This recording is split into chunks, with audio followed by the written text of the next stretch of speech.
Hello friends, welcome back to another video. आज जो हम लोग जिस टॉपिक पे बात करने वाले वो टॉपिक का नाम है नाउन। और नाउन टॉपिक से बहुत सारे क्वेश्चन आते हैं एग्जाम में, हर तरह के कॉम्पिटेटिव एग्जाम में से क्वेश्चन आते हैं। और सबसे बड़ा प्रॉब्लम की बात ये है कि इस टॉपिक से डायरेक्ट आपसे क्वेश्चन कुछ सिलेक्टिव एग्जाम है जिसमें आपसे बस ये पूछा जाएगा कि ये कौन सा नाउन है, प्रॉपर है, कॉमन है या कलेक्टिव है। इस तरह के क्वेश्चन पूछे जाते हैं। और बाकी सभी एग्जामों में क्या होता है कि इससे जो रिलेटिव क्वेश्चन आता है वो है कि आपको पता होना चाहिए कि नाउन जो दिया हुआ है वो सिंगुलर है या प्लूरल है। उसके हिसाब से जो वर्ब लगने वाला है वो सिंगुलर है या प्लूरल है। सिंपल सा लॉजिक आप लोग जानते हैं कि प्लूरल नाउन के साथ हमेशा प्लूरल वर्ब लगता है और सिंगुलर नाउन के साथ हमेशा सिंगुलर वर्ब लगता है। तो यही आपको डिटेक्ट करना मैं सिखाऊंगा। और इसमें मैं टोटल 8 रूल्स पे बात करूँ। नाउन के डेफिनेशन की बात करूँ तो नाउन क्या है? Noun is a name of word use as the name of person, place और थिंग। क्या नाउन क्या है? एक वर्ड है जो पर्सन, प्लेस और थिंग के नेम को बताता है। इसके अलावा भी और बहुत कुछ बताता है, जैसे इमोशंस, एक्सप्रेशंस, बहुत कुछ को एक्सप्रेस करता है नाउन। ठीक है कि आप नाउन को डिटेक्ट कैसे करें या आइडेंटिफाई करें कि ये कौन सा वर्ड जो है नाउन को बता रहा है, कौन सा नाउन प्रोनाउन को बता रहा है। तो वो बहुत सिंपल है। देखिए हम लोग समझते हैं नाउन को आप कैसे आइडेंटिफाई कर सकते हैं कि जो आपको सेंटेंस में वर्ड दिया हुआ है वो एक्चुअल में नाउन है। ठीक है, समझते कैसे दीजिए। नाउन अक्सर जो है हु, व्हाट, हुम, विच या हुज का आंसर कर रहा होता है। क्या कर रहा है? या तो हुम का आंसर कर रहा है, या तो व्हाट का आंसर कर रहा है, या तो हुम, या तो विच या हुज का आंसर कर रहा है। इसका मतलब क्या है? सब जो एक एग्जांपल से थ्रू समझने की कोशिश करते हैं। जैसे मैंने एक सेंटेंस लिखा है, अमीशा रीड्स अ बुक। देखिए यहाँ पे बात हो रहा है अमीशा रीड्स अ बुक। तो रीड्स अ बुक को हटा दे तो आपको पता है कि हु कौन बुक को पढ़ रहा है, तो अमीशा। तो हु का आंसर कर रही है अमीशा, इसलिए अमीशा क्या है? एक नाउन है। अब आगे इसको कंटिन्यू करते। अमीशा रीड्स अ व्हाट, क्या पढ़ रही है वो? बुक। तो बुक यहाँ पे क्या है? नाउन है। सिंपल है। यही बोलते हैं कि नाउन को आइडेंटिफाई करने का है। तो आप उसमें देखिए कि एक्चुअल में ये क्या इसमें से किसी चीज़ का आंसर कर रहा है, यानी हुम, व्हाट, हुम, विच या हुज का। ठीक है, सिंपल। आई होप आपको ये कॉन्सेप्ट समझ में आ गया होगा। तो आगे चलते हैं और हम लोग से देखते हैं कि नाउन को एक्चुअल में कितना टाइप में डिवाइड किया गया है। इसलिए हम लोग जानते हैं नाउन को टोटल 5 टाइप में डिवाइड किया गया है। बहुत सिंपल है। 5 टाइप क्या है देखते समझते हैं। Proper noun, common noun, collective noun, material noun और एब्स्ट्रैक्ट नाउन। आपने ये बचपन में जरूर पढ़ा होगा कि ये 5 टाइप कैसे है। तो प्रॉपर नाउन के एग्जांपल में आपको बता दूं, जो पर्सनल नेम होता है, जैसे राम हो गया, बिहार हो गया, पेंसिल हो गया, ये सब है प्रॉपर नाउन को इंडिकेट करता है। अब बात करूँ कॉमन नाउन को, तो कॉमन नाउन में क्या आता है? जो सबके लिए कॉमन है, जैसे बॉय, टाउन, विलेज। अब कलेक्टिव नाउन में क्या आता है भैया? जो ग्रुप को दिखाता है, जैसे टीम हो गया, जूरी हो गया, कमिटी हो गया। अब बात करूँ मटेरियल। मटेरियल में क्या आता है? जो ऐसा ऑब्जेक्ट जिसको हम लोग काउंट नहीं कर सकते वो मटेरियल में, जैसे वाटर हो गया, सिल्वर हो गया, गोल्ड हो गया, वुड हो गया। लकड़ी भी एक मटेरियल नाउन है। ठीक है, आप लोग भैया लकड़ी को तो गिना जा सकता है, लेकिन लकड़ी का तो आप लकड़ी का तो अलग अलग साइज को ना आप गिनते हैं, लकड़ी को एक्चुअल थोड़ी गिन पाते। वही सिंपल सा लॉजिक है। आगे समझते हैं। अब बात है उसके बाद आता है 5th नंबर में एब्स्ट्रैक्ट नाउन। एब्स्ट्रैक्ट नाउन क्या है?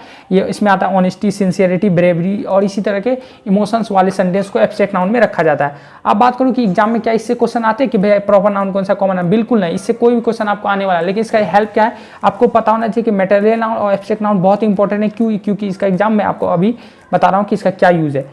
देखिए अब हम लोग पढ़ने जा रहे हैं नाउन को, जो हम लोग कैटेगरी वाइज में डिवाइड करेंगे। नाउन का जो टाइप है, नाउन को नंबर के हिसाब से 2 टाइप में डिवाइड किया गया है, काउंटेबल नाउन और अनकाउंटेबल नाउन। देखिए काउंटेबल नाउन सिंपली आप जानते हैं, जिसको गिन सकते हैं उसको काउंटेबल नाउन बोलते हैं, और इसको नहीं काउंट किया जा सकता उसको अनकाउंटेबल नाउन बोलता जाता है। ठीक है, तो काउंटेबल और अनकाउंटेबल नाउन का फायदा क्या है इसको समझने का, देखिए बताता हूँ। काउंटेबल नाउन क्या होता है? जिसको आप काउंट कर सकते हैं। ठीक है, तो इसके साथ आप सिंगुलर भी यूज कर सकते हैं, प्लूरल भी। अगर एक रहेगा तो सिंगुलर, 2 एक से ज्यादा रहेगा तो प्लूरल। सिंपल है, आपको पता है ये वाला रूल जो मैंने आपको थोड़ा देर पहले बताया था। प्लूरल रहेगा तो प्लूरल वर्ब और सिंगुलर रहेगा तो सिंगुलर वर्ब यूज करना है। लेकिन अगर बात करूं कि अनकाउंटेबल के साथ क्या है, तो अनकाउंटेबल के साथ हमेशा सिंगुलर वर्ब क्या होता है? सिंगुलर ही इस्तेमाल होता है। और बताइएगा कि आप अनकाउंटेबल कैसे पहचानेंगे? तो भैया अगर जितना भी मटेरियल नाउन और जितना भी एब्स्ट्रैक्ट नाउन है, सारे के सारे अनकाउंटेबल नाउन है। ठीक है, जैसे इसमें क्या गया? फर्नीचर हो गया, ऑक्सीजन, ये सब मटेरियल और एब्स्ट्रैक्ट दोनों ही साथ में क्या होते हैं? अनकाउंटेबल होते हैं। इसलिए इनके साथ हमेशा वर्ब कैसा यूज करना है? सिंगुलर। ये एक मोर इंपॉर्टेंट रूल है। अब हम लोग चलते हैं रूल की तरफ, जिससे एग्जाम में डायरेक्ट क्वेश्चन आता है। शानदार रूल है। मैं आपको टोटल 8 रूल्स बताऊंगा और 2 पार्ट में डिवाइड होगा ये, और आपको बहुत आसानी से ये मजा भी आएगा करने में। और उसके बाद आप किसी भी टॉपिक, नाउन टॉपिक में जाके इसके क्वेश्चन को आसानी से लगा सकते हैं। फर्स्ट ऑफ ऑल मैं बात करूं, पहला रूल क्या बोलता है, ध्यान से देखते हैं। कुछ नाउन हमेशा प्लूरल होते हैं। क्या बोल रहा है सर? कुछ नाउन हमेशा प्लूरल होते हैं फॉर्म में, और एस हटाकर, यानी उसमें एस हटाकर आप उसको सिंगुलर नहीं बना सकते। जैसा कि कुछ नाउन ऐसा होता है जो उसमें हमेशा एस इंक्लूड होता है। आपको पता है कि किसी भी नाउन में आप, जैसे बॉय है, सिंगुलर है, बॉयज लगा देंगे तो प्लूरल हो जाता है। लेकिन कुछ नाउन ऐसे होते हैं जो हमेशा उसके साथ एस अटैच ही होता है, आप उसको हटा नहीं सकते। जैसे scissors, tongs, arms, goggles, pants, shorts और बहुत सारे एग्जाम्पल है जो कि हमेशा क्या होते हैं, एस लग के हमेशा पुल्लर फॉर्म में होते हैं। आप ये सोचेगा कि यहाँ सीजर्स में से सीजर हटा देते सिर्फ कैंची हो जाएगा, सिंपल है तो सिंगुलर हो जाएगा, नहीं ऐसा आप बिल्कुल भी नहीं कर सकते। उसी तरह से मैंने एक एग्जांपल लिया, जैसे मैंने यहाँ पे दिया लिखा था आम, आम मतलब क्या होता है, आम मतलब होता है दान, यानी किसी को गिव या फॉरगिव करना, मतलब आम मतलब होता है दान, या किसी को दे देना, कुछ भी दान में देना, वो आम्स। तो मैंने यहाँ पे क्या लिखा था, arms are given to the beggars, मतलब दान जो है गरीबों को दिया गया। तो यहाँ पर आम लिख दिया गया था जो कि गलत है, वहाँ पे क्या होगा, आर्म्स होगा। आप इसमें एस हटाकर इसको सिंगुलर बनाने की कोशिश नहीं कर सकते। और दूसरा बात, अगर ये भैया पुल्लल है तो इसके साथ जो भर्ब आने वाला वो पुल्लल, इसलिए मैंने यहाँ इस की जगह आर लिखा है। बिल्कुल। आप दूसरा रूल की तरफ बढ़ते हैं, और दूसरा रूल भी बहुत सिंपल है और उसको ध्यान से देखते हैं।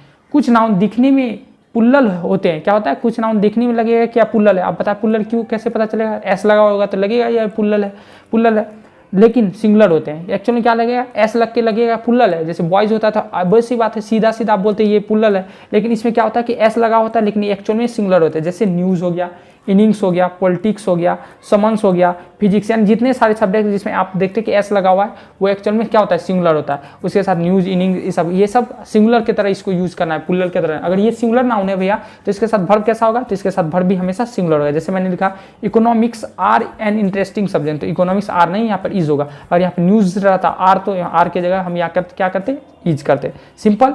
आगे बढ़ते। और एक इसमें एक इंपॉर्टेंट, बहुत एग्जाम में जो क्वेश्चन आता है वो एक इंपॉर्टेंट फैक्टर है एग्जाम में। देखिए इसमें क्वेश्चन आते कैसे हैं, देखिए आप क्या करें, आपने अभी तुरंत पता कि सब्जेक्ट, जितने सब्जेक्ट रहेंगे उसके बाद भैया सिंगुलर वर्ब का इस्तेमाल करना। लेकिन अगर आपके सब्जेक्ट के नेम, यहाँ पर मैंने एक बॉक्स में आइडेंटिफाई किया, इसको ध्यान से देखें। अगर सब्जेक्ट का नेम रहेगा और उसके आगे कोई पॉजेसिव एडजेक्टिव, पॉजेसिव एडजेक्टिव क्या होता है समझते हैं, पॉजेसिव एडजेक्टिव इसको माई, हिज, हर, योर, आवर, ये सब पॉजेसिव एडजेक्टिव है, ठीक है।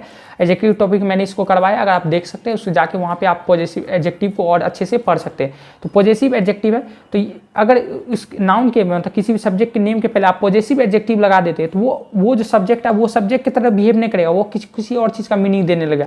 तो वहाँ पे आपको वर्ब जो इस्तेमाल करना है वो कौन सा, कैसा वर्ब इस्तेमाल करना है, वर्ब पुल्लल करना है। जैसे मैं देता हूँ, हिज पॉलिटिक्स इज नॉट या गुड, यहाँ मैंने क्या लिखा, his politics is not good. आपने बोला भाई अब सब्जेक्ट है, सब्जेक्ट के साथ इज सही तो था, तो गलत क्या हो गया, तो देखिए यहाँ पॉलिटिक्स से पहले क्या लग गया, पॉजेसिव एडजेक्टिव, और यहाँ इसका मतलब ही चेंज हो गया। पॉलिटिक्स या क्या किसी का पॉलिटिक्स, मतलब यहाँ पे ये बताना चाह रहा है कि उसका पॉलिटिक्स, यानी वो जो पॉलिटिक्स कर रहा है, जो वो नेतागिरी जिसको बोलते हैं हम लोग हिंदी में, वो जो कर रहा है वो अच्छा नहीं है। तो यहाँ पे सब्जेक्ट की बात नहीं हो रही है, किसी व्यू की बात हो रही है, तो इसलिए यहाँ पे इज नहीं, यहाँ पे आर इज ट्रू, ठीक है। आई होप आपको ये समझ में आ गया होगा। आगे देखते हैं रूल नंबर 3 की तरफ, और रूल नंबर 3 देखते हैं। और आज का लास्ट रूल यही होगा, और अब इसका पार्ट 2 आप यही चैनल पे अपलोड होगा, आप उसको देख सकते हैं। चलिए तो रूल नंबर 3 को देखते हैं। रूल नंबर 3 क्या बोलना चाह रहा है, कुछ नाउन सिंगुलर दिखते हैं पर हमेशा पुल्लल होते हैं। क्या बोलना चाह रहा है, ये कुछ नाउन दिखता सिंगुलर है और लेकिन एक्चुअल हमेशा क्या होता है, पुल्लल होता है। देखिए क्योंकि सबसे ज़्यादा गलती यहाँ पर होता है, मैं बार बार आपको ये चार्ट दिखा रहा हूँ, यही इंपॉर्टेंट फैक्टर है नाउन का, कि आपको दिखेगा पुल्लल तो आप सिंपल है वर्ब पुल्लल लगा दीजिएगा, और सिंगुलर दिखेगा तो आप हमेशा सिंगुलर लगाए। लेकिन कुछ नाउन ऐसे होते हैं जो दिखते किसकी तरह है, सिंगुलर की तरह, लेकिन एक्चुअल में होते कैसे हैं, पुल्लल होते हैं। और वो पुल्लल है तो उसके साथ वर्ब भी कैसा लगेगा, पुल्लल। जैसे कि आपने देखा होगा पुलिस, कभी आपने पुलिस देखा है, पीपुल्स देखा है, चिल्ड्रंस देखा है, बिल्कुल नहीं। तो ये एक्चुअल में होते ही खुद में पुल्लल, इसका एस लगाने की जरूरत है ही नहीं आप इसको पुल्लल बनाने के लिए, ये एक्चुअल में पहले से ही पुल्लल है, ठीक है। तो पुलिस हो, पीपुल हो, चिल्ड्रेन हो, चाइल्ड का पुल्लल चिल्ड्रेन होता है, बिल्कुल। कैटल्स में होता है, किसी चीज़ का, किसी भी तरह के एनिमल्स का भीड़ को क्या बोला जाता है, कैटल्स बोला जाता है। कैलेवरी किसको बोला जाता है, कैलेवरी होता है जो घुड़सवार सैनिक होते हैं, उसको कैलेवरी बोला जाता है। प्लीजेंटी मतलब किसान होते हैं, और इन्फेंट्री मतलब होता है पैदल सैनिक को बोला जाता है इन्फेंट्री, ठीक है। तो ये सब हमेशा पहले से ही पुल्लल होते हैं, आप इसमें एस लगा के इसको पुल्लल ना बनाएं, और इसके साथ जो वर्ब इस्तेमाल करें हमेशा क्या होगा, वर्ब हमेशा पुल्लल होगा। जैसे मैं एक एग्जांपल देता हूँ, मैंने यहाँ क्या लिखा, कैटल्स इज या are grazing in the field. तो पहला बात तो हमको कैटल्स को कट करना होगा, क्योंकि मैंने आपको अभी तुरंत बताया इसमें एस लगाने की जरूरत नहीं है, ये पहले से पुल्लल है। तो कैटल्स कट करके क्या करेंगे, कैटल, और अगर ये हमेशा इसके साथ कौन सा वर्ब, पुल्लल वर्ब, तो यहाँ मैंने आर पे टिक कर, are grazing in the field, बिल्कुल सही है। आई होप आपको ये कॉन्सेप्ट और बताने का तरीका, एक्सप्लेन करने का तरीका अच्छा लगा हो, और आपको ये वीडियो अच्छा लग रहा है तो वीडियो को लाइक करें और हमारे चैनल को सब्सक्राइब कर ले, ताकि ऐसा ही वीडियो आपको लगातार मिलता रहे। दोस्तों आज जो हम लोग टॉपिक पे बात करने वाले हैं वो नाउन टॉपिक, इसका पहला वीडियो मैंने पहले ही अपलोड कर दिया, अगर आपने उसने नहीं देखा है तो जाके देख सकते हैं। आपको नाउन के बारे में जनरल नॉलेज मिल जाएगा कि नाउन एक्चुअल किसको बोलते हैं और किस तरह के कॉन्सेप्ट है, कितने टाइप है, सारे कवर किए। और आज मैं बात करने वाला नाउन का रूल नंबर 4, ठीक है। रूल नंबर 4 देखिए क्या बोलता है, बहुत इंपॉर्टेंट है, ध्यान से देखते हैं। कुछ नाउन का प्रयोग केवल सिंगुलर फॉर्म में होता है और ये अनकाउंटेबल नाउन होते हैं। ये कहना ये चाह रहा है कुछ नाउन ऐसे होते हैं जो हमेशा सिंगुलर फॉर्म में होता है, आप उसको प्लुरल बना ही नहीं सकते। क्लियर है, आप उसका प्लुरल कभी कर नहीं सकते। अगर हमेशा सिंगुलर है तो हमेशा सिंगुलर नाउन के साथ वर्ब भी क्या होगा, सिंगुलर। तो देखते हैं वो किस तरह के नाउन है। तो जैसे फर्नीचर हो गया, यानी जो भी फर्नीचर्स होते हैं। एडवाइस हो गया, इन्फॉर्मेशन। देखिए एडवाइस, ये वाला एडवाइस और एक होता है ADVIC, दोनों में अंतर है। ठीक है, यहाँ पे ADVIC एडवाइस है तो ये नाउन है, ADVISE है तो वो वर्ब है। दोनों में आपको अंतर समझना है। ठीक है, ये भी एग्जाम में बहुत ज्यादा पूछा जाता है। ठीक है, एडवाइस है। और इन्फॉर्मेशन, उसके बाद इन्फॉर्मेशन हो गया, हेयर हो गया, बिजनेस हो गया, नॉलेज हो गया, लगेज हो गया, उसके बाद वर्क है, इक्विपमेंट है, एविडेंस है। ये सब क्या है, ऐसे नाउन है जो हमेशा सिंगुलर फॉर्म में होते हैं और आप इसका प्लुरल कभी भी बना नहीं सकते। और ये अनकाउंटेबल नाउन होते हैं। अगर अनकाउंटेबल है तो इनके साथ हमेशा भी वर्ब क्या इस्तेमाल होगा, सिंगुलर वर्ब इस्तेमाल होगा। एग्जाम्पल देखते हैं, the scenery of Kashmir, scenery होता है नजारे। ठीक है, of Kashmir is very charming. ठीक है, क्या बोलना चाह रहा है, तो सीनरी है तो कश्मीर का सीनरी के बारे में बोला। तो आपको पता है ये हमेशा अनकाउंटेबल नाउन है, तो ये इनके साथ वर्ब भी मैंने कैसा इस्तेमाल किया है, सिंगुलर इज इस्तेमाल किया है। आई होप आपको ये समझ में आ गया। बहुत सिंपल सा रूल है, बस आपको पता होना चाहिए कि इसका इस्तेमाल कैसे करना है। आगे समझते हैं, एक बहुत इंपॉर्टेंट बात है कि ग्रामर में सबसे ज्यादा मिस्टेक आप करेंगे तो यहाँ पे करने के चांसेस होते हैं कि अनकाउंटेबल नाउन के आगे कभी भी ए और एन आर्टिकल का इस्तेमाल नहीं करना है। ये अनकाउंटेबल नाउन जहां भी देखे आप उसके आगे द लगा सकते हैं, लेकिन वो भी स्पेशल केस में। लेकिन आर्टिकल ए और एन का इस्तेमाल हरगिज नहीं करना इन एनी केस। ठीक है, आगे बात करते हैं। तो इसी का मैंने एक दो एग्जांपल दे दिया ताकि आपको कन्विंस हो। ही हैज अ गोल्ड, और यहाँ पे दूसरा example, they have an information. तो यहाँ पे सुनने में तो अच्छा लग रहा है, लेकिन यहाँ पर यहाँ ए का इस्तेमाल नहीं होगा क्योंकि गोल्ड अनकाउंटेबल नाउन है और इसके आगे कभी आप आर्टिकल का इस्तेमाल नहीं कर सकते। उसी तरह इन्फॉर्मेशन भी अनकाउंटेबल नाउन है तो इसके आगे आर्टिकल का एन का इस्तेमाल करना बिल्कुल पूरी तरीके से गलत होगा। और ये आई होप आपको ये रूल समझ में आ गया। तो रूल नंबर 5 की तरफ चलते हैं। देखिए बहुत इंपॉर्टेंट कॉन्सेप्ट है और इसके दोनों कॉन्सेप्ट, दोनों पहलू आपको समझने होंगे क्योंकि दोनों पहलू इसके बहुत शानदार है। पहला देखते हैं, पहले रूल देख लेते क्या बोलना चाह रहा है। कुछ नाउन प्लुरल एवं सिंगुलर दोनों ही एक ही रूप में होते हैं। ये मैं इसका कहने का मतलब ये है, पहले इसको समझ लेते हैं। जैसे आप एक बॉय लिखते हैं, ठीक है, बॉय एक सिंगुलर फॉर्म है और बॉय का प्लुरल बनाना चाहेंगे तो आपको बॉयज लिखना पड़ेगा। सिंपल सी बात है भैया, बॉय सिंगुलर बॉयज प्लुरल हो गया। लेकिन कुछ ऐसे नाउन होते हैं जिनका आपको यूज करना है सिंगुलर फॉर्म में, तब भी आपको वही लिखना पड़ेगा, और प्लुरल लिखना है तब भी आपको वैसे ही लिखना है, उसके आगे एस लगा के प्लुरल बनाने की कोशिश ना किया जाए। लेकिन ये सिंगुलर भी होंगे और प्लुरल भी होंगे। ठीक है, तो बहुत इंपॉर्टेंट है। देखते वो कुछ है, जैसे सीप हो गया, सीप मतलब आप जानते हैं क्या होता है, डियर, सीरीज हो गया, स्पीसीज हो गया, फिश। अब बोले फिश का तो फिशेज देखा मैंने, तो यही तो प्रॉब्लम है कि फिश का फिशेज जब करते हैं तो वो बताता है कि फिश का अलग अलग स्पीसीज के बारे में, ना कि फिश का प्लुरल फिशेज होता है। ठीक है, क्रू, उसका टीम, जूरी होता है क्या, जो जज का 2-4 बेंच एक साथ बैठते हैं तो उसको जूरी बोला जाता है, एयरक्राफ्ट, ETC। ये सब क्या है, ऐसे नाउन है जिनका आपको सिंगुलर बनाना है तब भी आपको सीप का सीपे लिखना पड़ेगा, प्लुरल लिखना है तभी आप सीप का सीपे लिखेंगे, सिप्स नहीं कर सकते। ठीक है, अब ध्यान से देखिए, अगर आप बोले भैया कि अगर दोनों सेम ही होता तो हम कैसे आइडेंटिफाई कर पाएंगे कि सिंगुलर फॉर्म यूज करना है या फिर प्लुरल फॉर्म यूज करना है। तो इसके लिए आपको क्या करना पड़ेगा, उसको पढ़ के उस सेंटेंस को उसका मीनिंग कोड करना पड़ेगा कि ये क्या बोला, सिंगुलर बोलना चाह रहा है या फिर प्लुरल सेंस या डिवाइडेड सेंस दे रहा है। इसमें क्या होता है कि अगर आप एक साथ कंबाइंड सेंस दे रहा है तो सिंगुलर यूज करना है, और अगर डिवाइडेड सेंस दे रहा है तो आपको प्लुरल यूज करना है। कैसे समझते हैं ध्यान से। Our team is the best, सही बात है, टीम में बहुत सारे प्लेयर होते हैं। टीम में क्रिकेट का टीम है तो 11 प्लेयर्स होते हैं। तो आप टीम है, आप ये बोलना चाह रहे हैं कि आप जैसे आपका टीम बेस्ट टीम इंडिया हो सकता है तो इंडिया का टीम बेस्ट है, तो आप यहाँ थोड़ी ना मैं बोलना चाह रहा कि हार्दिक पांड्या का टीम, धोनी का टीम या फिर किसी अदर टीम की बात कर रहा हूँ। यहाँ पर टीम का मतलब है 11 प्लेयर जो टीम में खेल रहे हैं, तो 11 टीम, तो यहाँ पे कंबाइंड सेंस आ रहा है तो आपका पूरा टीम बेस्ट है, पूरा इंडिया टीम बेस्ट है, इसलिए यहाँ पर कंबाइंड सेंस है। इसलिए कंबाइंड सेंस का तो मैंने यहाँ क्या यूज किया, इज। अब उसी तरह का एक अगला सेंटेंस देखते हैं। आवर टीम इज आर होना चाहिए, मैंने आप ऑप्शन देता तो is an are trying their new uniform. अब देखिए कोई नया यूनिफॉर्म आया, टीम मान लीजिए टीम इंडिया का ड्रेस बार बार चेंज होता रहता है, नया यूनिफॉर्म आया तो क्या बोलना चाह our team are trying their new uniform. अगर टीम में जो 11 प्लेयर्स है, क्या सबको एक ही ड्रेस, मान ली एक ड्रेस लाया जाएगा और सबको बोलेगा एक ही ड्रेस में एडजस्ट कर ले लो, ऐसा तो नहीं हो सकता। सबके लिए अलग अलग ड्रेस आएगा, तो अलग अलग कहने का मतलब है कि सबका अपना अपना जर्सी होगा, आपका अपना नंबर होगा, अपना नेम होगा। तो यहाँ पे टीम जो है अपना ड्रेस पहनना चाह रही है तो सब अपना अपना ड्रेस पहनेंगे, तो ये डिवाइडेड सेंस है ना कि कंबाइंड सेंस है। तो यहाँ पे आवर टीम के साथ यहाँ पे क्या हुआ, आर हुआ। क्लियर है, आई होप आपको ये कॉन्सेप्ट समझ आ गया। तो इसी तरीके से अगला देखते हैं और बहुत इंटरेस्टिंग है। तो जूरी मैंने आपको बता दिया, जब टीम 4 या 5 जज एक साथ बैठते हैं तो उसको जूरी बोला जाता है। तो क्या बोलना चाह रहा है, द जूरी गिव या गिव्स, मैंने आपको ऑप्शन दिया गिव होना चाहिए या गिव्स होना चाहिए, इट्स डिसीजन। तो देखिए यहाँ पे क्या बोलना चाह रहा है कि 5 बेंच पे कोई भी एक बड़े फैसले में 5 या 6 जज बैठते हैं, तो 5 जजों ने साथ मिलकर डिसीजन दिया, इसलिए यहाँ पे इट्स दिया हुआ है। तो कंबाइन सेंस है तो कंबाइन सेंस होगा तो यहाँ गिव नहीं होगा, गिव्स होगा, क्योंकि हमको कौन सा फॉर्म चाहिए, कंबाइन है तो सिंगुलर, तो सिंगुलर होगा तो हम लोग गिव्स लगाएंगे। आई होप आपको ये समझ में आ रहा होगा। और अगला ही इसी सेम कॉन्सेप्ट को देखते हैं। द जूरी गिव या गिव्स देयर ओपिनियन। आप देखिए जूरी में 5 या 6 मेंबर होते हैं, मैंने आपको बताया कि 5 हो सकते हैं, 3 हो सकते हैं, 4 हो सकते हैं। तो देयर मतलब उन्होंने अपना अपना ओपिनियन दिया, पांचों ने अपना अपना ओपिनियन दिया। तो यहाँ कंबाइन सेंस की बात हो रही है, डिवाइडेड, तो डिवाइडेड, तो यहाँ पर गिव्स नहीं होगा, क्या होगा, गिव होगा। आई होप आपको ये नाउन का ये वाला टॉपिक बहुत अच्छे से समझ में आया होगा। और वीडियो अच्छा लगा हो तो वीडियो को लाइक करें और चैनल को सब्सक्राइब कर ले, ताकि आपको ऐसा ही कॉन्सेप्ट का वीडियो लगातार मिलता रहे। और इसके बाद हम लोग आगे जो करने वाले हैं, उसके बाद और 2 रूल्स पढ़ेंगे, उसके बाद हम लोग स्टॉपे एस देखेंगे, जो नाउन का एक मेजर टॉपिक है जिससे एग्जाम में क्वेश्चन आते हैं। तो नाउन टॉपिक का पहले ही 5 रूल्स कवर कर लिया। आज हम लोग 6th रूल से स्टार्ट करेंगे। और ये रूल और एक और रूल जो है, ये लास्ट रूल होगा आज का नाउन का। उसके बाद हम लोग क्या सीखेंगे कि कैसे हम लोग स्टॉपे एस का इस्तेमाल करते हैं। नाउन टॉपिक का ही टॉपिक है और बहुत सारे एग्जाम में उसके क्वेश्चन आते हैं, वो अगला वीडियो आएगा इसके बाद। तो देखिए आज के दो रूल के ऊपर मैं बात करने वाला हूँ, बहुत इंपॉर्टेंट रूल है और ये बहुत आसान क्वेश्चन आते हैं इससे। लेकिन आप रूल को अगर मिसकंसेप्ट कर जाते हैं तो आपको गलत होने के चांसेस बढ़ जाते हैं। तो ध्यान से देखिएगा इस दोनों रूल्स को, ठीक है। ध्यान से देखते हैं। इस रूल का नाम है हाइफेंटेड नाउन, ठीक है। हाइफेंटेड नाउन क्या होता है, हाइफेन का इस्तेमाल आप जानते हैं, पता है, 2 वर्ड्स के बीच में आप जो आप गैप देते हैं या फिर एक लाइन दे देते हैं छोटा, उसको हाइफेन बोला जाता है। उसी से रिलेटेड है ये रूल, ठीक है। हाइफेंटेड नाउन, ठीक है। हाइफेंटेड नाउन का प्रयोग हमेशा सिंगुलर फॉर्म में होता है। ये सिंपल सा रूल का नाम है कि हाइफेंटेड नाउन का यूज जो होता है सिंगुलर फॉर्म। और जितना आसान में ये बोला गया उतना ही थोड़ा सा टफ है अगर आप इसको समझ नहीं पाते। ध्यान से देखिएगा क्या होता है हाइफेंटेड नाउन।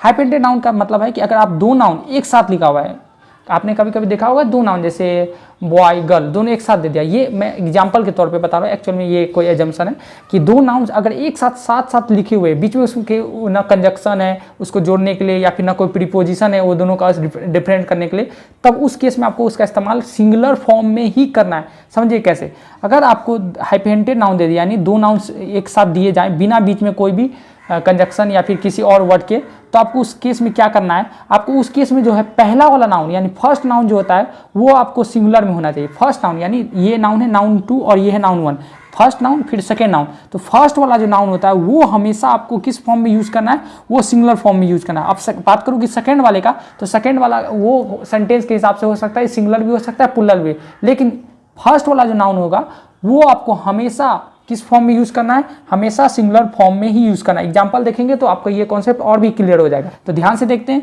ही स्टेज इन अ 5 स्टार्स होटल लिखा हुआ था सेंटेंस में होटल्स, तो क्या लिखा हुआ था, ही स्टेज मतलब रुकना, और या 5 स्टार्स लिख दिया गया। तो स्टार ये नाउन 1 हो गया, ये नाउन 2 हो गया। तो आपको पता है कि नाउन 1 हमेशा सिंगुलर होना चाहिए, तो यहाँ स्टार्स को कट करके क्या होगा स्टार, और होटल्स ठीक है वो 5 स्टार होटलों में रुकता है, तो कोई बात नहीं, प्लुरल भी हो सकता है सिंगुलर भी हो सकता है, कोई दिक्कत नहीं है, लेकिन फर्स्ट वाला हमेशा सिंगुलर। सेकेंड एग्जांपल को देखते हैं, he gave me 200 rupees note, क्या लिखा हुआ था, उसने मुझे 200 रुपये का नोट दिया। तो यहाँ पे देखिए रुपीज क्या है नाउन 1 और नाउन 2 क्या है नोट्स।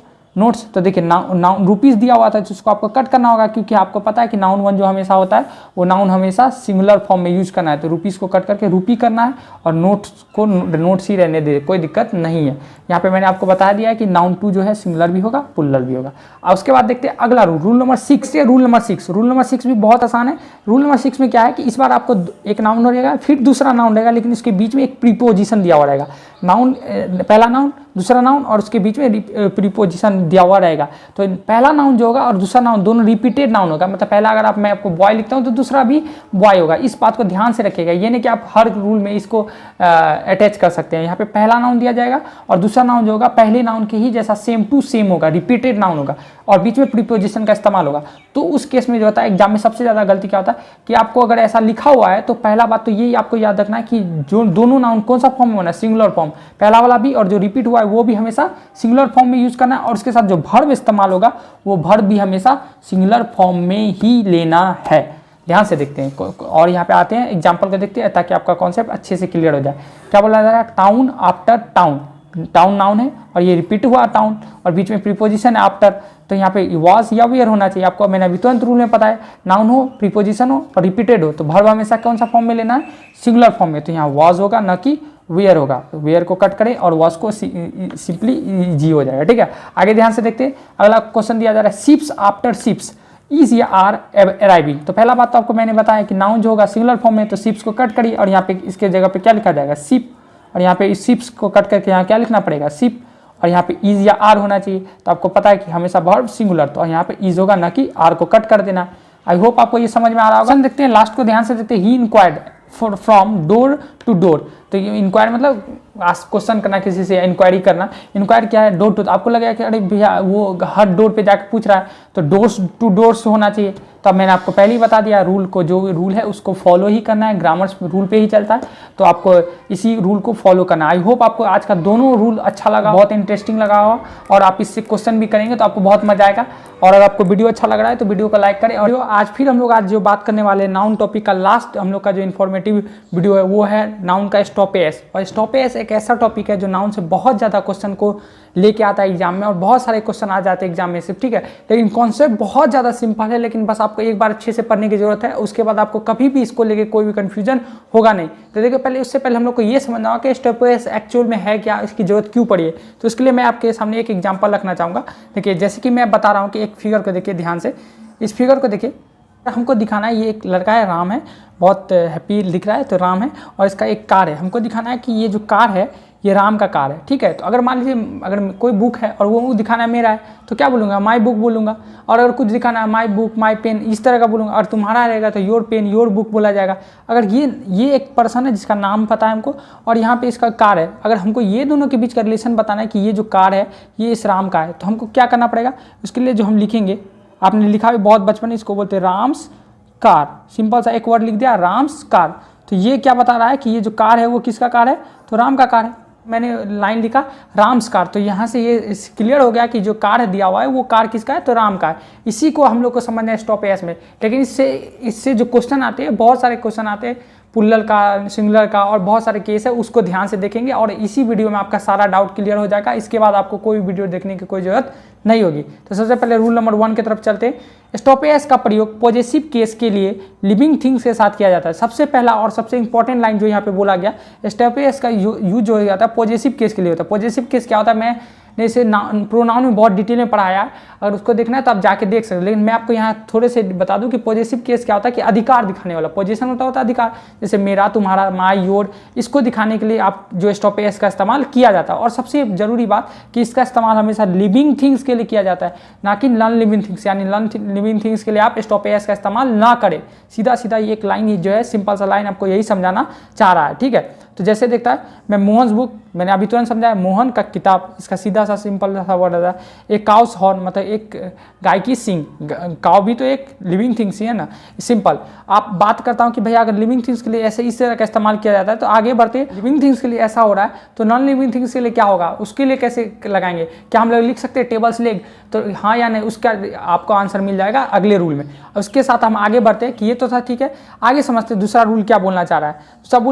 दूसरा रूल क्या बोला है? नाउन के एंड में पहले से अगर एस मौजूद है, यानी कोई ऐसा सेंटेंस लिखा गया जिसमें पहले से एंड में एस लिखा हुआ है, ठीक है, और क्या बोलना है, तो स्टॉपेज का प्रयोग करते समय ये आपको ऐसा वाला स्टॉपेज नहीं लगाना है। स्टॉपेज का साइन क्या होता है? ये स्टॉपेज प्लस एस का साइन होता है, तो आपको ये साइन इस्तेमाल नहीं करके केवल स्टॉपेज का इस्तेमाल करना है। अगर किसी सेंटेंस में आपको पोजीशन दिखाना है, आपको पॉजिटिव केस दिखाना चाह रहे हैं स्टॉपेज के द्वारा, तो आप अगर वहाँ पे एस पहले से मौजूद है तो आप ये इस्तेमाल ना करके ये वाला इस्तेमाल करें। इसको एक अच्छे से एग्जाम्पल से देखेंगे तब आपको अच्छे से, को ध्यान से देखिए। जैसे यहाँ पे लिखा हुआ है बॉयज़ कॉलेज, क्या है? Boys college. क्या हमको इसका क्या बनाना है? स्टॉपेज, क्योंकि कॉलेज जो है लड़कों का कॉलेज के बारे में बोला है, तो यहाँ पे क्या लिखा जाएगा? देखिए, बॉयज़ पहले से, यानी लड़कों का कॉलेज है, एस पहले से लगा हुआ है यहाँ पे, तो पुल्लल है ही, तो हम आप क्या इसमें बॉयज़ फिर बॉयज़ लगाएंगे या फिर सिर्फ बॉयज़ के आगे स्टॉपेज लगाएंगे? तो ये वाला गलत हो जाएगा और ये वाला 100% ट्रू हो जाएगा। यही मैंने आपको इस रूल में समझाया कि अगर पहले से एस लगा हुआ है तो आप पूरा स्टॉपेज ना लिख के सिर्फ सिंपल सा स्टॉपेज का साइन दे दे। आप ऐसा कर क्यों रहे हैं? तो समझते हैं ऐसा क्यों किया जाता है। ऐसा हिसिंग साउंड को बचने। हिसिंग साउंड क्या होता है कि ज़्यादा एस आने की वजह से एस वाला फीलिंग आने लगता है। जैसे यहाँ पे मैं बोलूँगा तो बॉयज़ आने लगेगा, तो बार बार ये जो हिसिंग साउंड है इसको अवॉइड करने के लिए हम लोग सिर्फ स्टॉपेज का इस्तेमाल करते हैं, स्टॉपेज एस का नहीं। क्लियर है? आई होप आपको ये वाला कॉन्सेप्ट समझ में आ गया। और इसके बाद चलते सबसे इंपॉर्टेंट रूल का है ये यहाँ पे बहुत ज़्यादा गलती होती है। इंपॉर्टेंट रूल के ऊपर बात करते हैं। पॉजेसिव प्रोनाउन, पॉजेसिव प्रोनाउन क्या होता है? पॉजेसिव प्रोनाउन होता है mine, her, hers, his, your, our, theirs, ये सब पॉजेसिव प्रोनाउन है। और इसको और डिटेल में पढ़ना है तो प्रोनाउन टॉपिक मैं बार बार फोर्स कर रहा हूँ कि प्रोनाउन टॉपिक को देखिए ही, देखो मैंने उस पर भी बहुत डिटेल में वीडियो बनाया। तो प्रोनाउंस ये सब पॉजेसिव प्रोनाउन है, तो इसके साथ आपको स्टॉप एस का इस्तेमाल नहीं करना है, क्योंकि ये पहले से ही इसके साथ नाउन जुड़ा हुआ रहता है और ये खुद पहले से पोजीशन लेके बैठा हुआ था। इसके साथ आप ये ना ये इस्तेमाल कर ना ये, दोनों में से कोई भी नहीं, स्टॉप एस भी नहीं और सिर्फ स्टॉप ए। आप सोचे भाई इसमें तो एस पहले से, तो ठीक है भैया सिर्फ स्टॉप ए का साइन लगा देते, स्टॉप एस नहीं लगा रहे तो नहीं, आपको यहाँ पर बिल्कुल दोनों में से कोई भी करेंगे तो दोनों ही तरीका गलत हो जाएगा। आई होप आपको ये कॉन्सेप्ट अच्छे से समझ में आया होगा। आगे बढ़ते अगले रूल की तरफ। अगले रूल की तरफ क्या बोलना चाह, रूल नंबर 4 क्या बोलना चाह रहा है? टाइटल के साथ स्टॉप एस अंतिम शब्द के में ही लगाते। क्या बोलना चाह रहा है? टाइटल के साथ अंतिम शब्द में ही क्या लगाना है आपको? Stop S. ये कहना क्या चाह रहा है, इसको ध्यान से देखते हैं। जैसे मैं यहाँ लिखता हूँ सन इन लॉज, मतलब ये क्या बोलना चाह रहा है? सन इन लॉज सिस्टर, और दूसरा क्या एग्जाम्पल आपके पास? Sons in law. तो आपको पूछ रहा है कि दोनों में कौन सा सही है, ये वाला या फिर ये वाला सही है? तो मैंने आपको क्या बताया कि टाइटल के साथ हमेशा कहाँ लगाना है? एंड में लगाना है। तो यहाँ पे लगेगा और ना कि यहाँ पे लगेगा स्टॉप एस। अगर यहाँ पर, तो इसको आपको ध्यान में रखना है, टाइटल के साथ हमेशा एंड में स्टॉप एस का इस्तेमाल करना है, ना कि पहले इस्तेमाल करना है। अगर आपको इसका पुलर बनाना होता, सन्स इन लॉ, मतलब ढेर सारा सन्स इन लॉ होता है ना, एक से ज़्यादा है, तो वहाँ पे आपको पुलर बनाना था, तब आप यहाँ पे सन्स इन लॉ लिखते। यहाँ पे आपको पॉजेसिव केस चाहिए तो आपको एंड में लगाना होगा। ठीक है, आई होप आपको ये कॉन्सेप्ट भी बहुत अच्छा लगा और समझ में आएगा। आगे समझते हैं कि आप बात करता हूँ कि अगर आपको निर्जीव वस्तु यानी कि नॉन लिविंग थिंग्स के लिए क्या आप जैसे राम्स कर देते हो, वैसे क्या फैंस, ब्लेड या फिर टेबल्स ले कर सकते हैं? नहीं, बिल्कुल भी नहीं कर सकते। उसके लिए क्या करना पड़ेगा, तो ध्यान से देखते हैं। नॉन लिविंग थिंग्स के लिए स्टॉप एस का इस्तेमाल नहीं किया जाता, उसके जगह पे आपको ऑफ का यूज करना पड़ता है। किसका यूज करना पड़ता है? ऑफ का। जैसे टेबल्स लेकर तो उसको काटिए, गलत हो जाएगा, लेग ऑफ द टेबल लिखेंगे। क्या लिखेंगे? Leg of the table. बहुत लो स्टैंडर्ड का बात है, लेकिन अब बात करूँ तो इसमें गलती होती है, बहुत सारे लोगों से गलती होती है, ध्यान देना इस बात को। ठीक है, आप चलते हैं अपवाद की तरफ, मतलब अपवाद यानी एक्सेप्शन की तरफ, कि आप कभी कभी नॉन लिविंग थिंग्स के आगे भी स्टॉप एस इस्तेमाल कर लेते हैं, लेकिन कब करना है उसको देखते हैं ध्यान से देखते हैं। सबसे पहला एक्सेप्शन, जहाँ पे मैं यहाँ पे पहला एक्सेप्शन पढ़ता हूँ, किसी निर्जीव चीज़ का मानवीकरण, पर्सोनिफिकेशन। मैंने जो आपको बताया कि मैं उसको एज ए पर्सन की तरह ट्रीट करने लगूँ, लिविंग थिंग्स की तरह, तब आप उसको वहाँ पे स्टॉप एस का इस्तेमाल करना है। जैसे मैं आपको समझाता हूँ, नेचर्स लव, दिल्लीज प्रॉब्लम। जैसे कि आपको पता है दिल्ली क्या है, कि स्टेट का नाम है, किसी जगह का नाम है। तो क्या आप बताइए कि दिल्ली का क्या प्रॉब्लम हो सकता है? वो तो एक जगह प्लेस का क्या प्रॉब्लम होगा? तो देखिए यहाँ पे एक्चुअल में कहना ये चाह रहा है कि दिल्ली का प्रॉब्लम यानी दिल्ली में रहने वाले लोगों का प्रॉब्लम के बारे में बात हो रहा है, क्योंकि दिल्ली एक स्टेट है, उसको तो कोई प्रॉब्लम हो सकता नहीं, यानी उसको फीवर या फिर किसी चीज़ की प्रॉब्लम होगी नहीं। प्रॉब्लम क्या होगी? वहाँ के रहने वाले लोगों को, यानी वहाँ के रहने वाले पॉपुलेशन को। तो यहाँ बात उस चीज़ की हो रही है, इसलिए यहाँ पे आप दिल्ली प्रॉब्लम लगा सकते हो, इसी नेचर से लगा सकते हैं। दूसरा बात, जब आप क्या करते हैं, समय, भार या जगह के नाम के साथ भी ऐसा कर सकते हैं, जैसे आर्म्स लेंथ या पाउंड्स वेट, इस तरह के केस में भी आप यहाँ पे स्टॉप एस का इस्तेमाल कर सकते हैं। और उसके बाद अब बात करता हूँ सबसे इंपॉर्टेंट बात, जब आप किसी भी सम्मानजनक यानी सम्मान, किसी को ऑनर देना चाहते हैं, जैसे कोर्ट एक बहुत ऑनरेबल प्लेस है जहाँ पे बहुत रिस्पेक्ट किया जाता है। हमारे इंडिया में जुडिशरी को बहुत ज़्यादा रिस्पेक्ट से के नज़र से देखा जाता है। तो देखिए कोर्ट एक नॉन लिविंग थिंग्स है, लेकिन कोर्ट्स का ऑर्डर यानी कोर्ट्स ऑर्डर, यानी एक ऑनर दिया हमने कोर्ट को, इसलिए पर्सन की तरह ट्रीट किया, इसलिए यहाँ पे कोर्ट्स ऑर्डर आप लगा सकते हैं। जैसे एक at duty's call, duty's call क्या होता है? किसी भी प्रोफेशन में जैसे आर्मी या फिर वगैरह में जो आपको बुलाया जाता है उसको ड्यूटीज़ कॉल बोलते हैं। तो वहाँ पे आप स्टॉप एस लगा सकते हैं, क्योंकि मैंने आपको यहाँ पे क्या बताया कि ऑनर की बात हो रही है। आगे बढ़ते हैं, कुछ फ्रेजल वर्ब्स, फ्रेजल वर्ब्स या बोलूँ या इडियम एंड फ्रेज आपने पढ़ा होगा। तो इडियम फ्रेज जो कुछ फिक्स वर्ड होते हैं उसके कुछ अपने होते हैं। एट्स विट्स, इनका मतलब होता है कि कोई भी चीज़ अपने एंड पे पहुँचेगा, जितनी रिसोर्सेज है वो आप खत्म हो चुके हैं, तो उसको एट्स विट्स एंड बोला जाता है। ये फिक्स है, आपको इसमें स्टॉप एस का कोई केस नहीं है, सिंपल सा दिया हुआ है। आगे समझते हैं at a stone throw. Stone throw का मतलब इतना नज़दीक कि आप पत्थर भी फेंके तो जाके वहीं गिरे। इसके लिए मतलब जैसे कि आप बोले कि मेरा दोस्त का घर एट ए स्टोन थ्रो है, मतलब इतना नज़दीक है, बहुत ज़्यादा नज़दीक होता है, इसके लिए इस्तेमाल किया जाता है। ये एक इडियम फ्रेज है, ठीक है, आपको याद रखने। इस तरह केस में इसका स्टॉप एस का इस्तेमाल हो जाता है। आगे देखते हैं भौगोलिक पिंड, यानी इसके बारे में पहले ज्योग्राफिकल जो सेलेसियल बॉडीज है उसके लिए भी स्टॉप एस का इस्तेमाल किया जाता है, जैसे अर्थ, एटमॉस्फेयर, सन सरफेस, इस तरह के लिए आप वहाँ पे स्टॉप एस का इस्तेमाल नॉन लिविंग थिंग्स होते हुए भी आप उसका स्टॉप एस का इस्तेमाल कर सकते हैं। आज लास्ट टॉपिक पे बढ़ते हैं। स्टॉप एस का जो है बहुत इंपॉर्टेंट टॉपिक, इसमें गलती होने के चांसेस बहुत ज़्यादा होते हैं और इस बात को आपको ध्यान रखना है। क्या है कि डबल स्टॉप एस का इस्तेमाल एकदम प्रोहिबिटेड है, मतलब इसका इस्तेमाल आपको करना ही नहीं है। अगर कहीं पर आप देखते हैं कि एक साथ डबल स्टॉप एस का इस्तेमाल किया हुआ है तो वो एकदम इंग्लिश कि ग्रामर के हिसाब से गलत है। ध्यान से देखते हैं कैसे पे लिखा हुआ है, my wife secretaries mother has expired, यानी यहाँ पे क्या क्या बोला है, बोलना चाह रहा है, ये सेंटेंस का मीनिंग ये निकलना है कि आपकी जो वाइफ का सेक्रेटरीज है उसका मदर का डेथ हो गया। तो यहाँ पे आपने क्या किया, आपने यहाँ पे भी स्टॉप एस लगाया, यहाँ पे स्टॉप एस लगाया, तो ये डबल स्टॉप एस हो गया, जो कि मैंने आपको बताया कि इंग्लिश लैंग्वेज में इसे प्रोहिबिट है, मतलब आप ऐसा नहीं कर सकते, तो गलत हो जाएगा। तो इसका सही आंसर ये वाला हो जाएगा। ठीक है, आप देख सकते हैं आपको इस डबल स्टॉप एस कहीं भी लगाना नहीं है। आप उसके बाद लास्ट टूल की तरफ बढ़ते हैं। लास्ट टूल क्या बोलना चाहता है, तो जैसे एनीबडी है, समबडी है, एवरीबडी है, समवन है, एनीवन है, नो वन है, एवरीवन है, इस तरह के सेंटेंस में भी आप स्टॉप एस का इस्तेमाल करते हैं, लेकिन लास्ट में। ठीक है, अगर इसके साथ इसमें कभी कभी होता है कि जैसे somebody else, everybody, nobody else, आपने सुना होगा इस तरह के सेंटेंस, तो वहाँ पे आपको एवरीबडीज एल्स नहीं लगाने, वहाँ पे आपको एल्स का इस्तेमाल के बाद ही स्टॉप एस। मैंने बार बार बताया कि स्टॉप एस का इस्तेमाल एकदम एंड में किया जाता है। तो जैसे पहला सेंटेंस है कि एवरी वंस कंसर्न, तो ये सही है, कोई दिक्कत नहीं, यहाँ पे एवरी एल्स के यूज नहीं था, तो एवरी वंस के साथ ही स्टॉप एस का इस्तेमाल हुआ।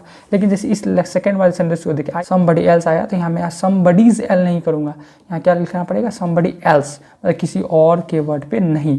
तो इस बात को ध्यान में रखना है आपको। ठीक है, जब एल्स का इस्तेमाल हो तो स्टॉप एस का इस्तेमाल भी एकदम एंड में करना है। आई होप आपको स्टॉप एस का कॉन्सेप्ट अच्छा लगा हो और समझ में आप जाके कोई भी क्वेश्चन आसानी से लगाएंगे, आपको नाउन टॉपिक से कोई भी क्वेश्चन गलत नहीं होंगे। ठीक है, और मैं आपको बता भी दूंगा कि आपको कौन से ऐप्स से आसानी से क्वेश्चन मिल जाएंगे, और आप ऑनलाइन टेस्ट भी दे सकते हैं, और आसानी से आप वहाँ पे फ्री है, फ्री ऑफ कॉस्ट है, ऐप डाउनलोड करिए और वहाँ पे आपको बहुत सारे टॉपिक मिल जाएंगे। आप टॉपिक वाइज आप टेस्ट दे सकते हैं। अगर आप किसी भी कॉम्पिटेटिव एग्जाम में बैठते हैं तो आपको वो हेल्पफुल होगा। ठीक है, आई होप आपको वीडियो अच्छा लगा है तो वीडियो को लाइक करें और चैनल को सब्सक्राइब कर ले ताकि आपको ऐसा वीडियो लगातार मिलता रहे। Thanks for watching.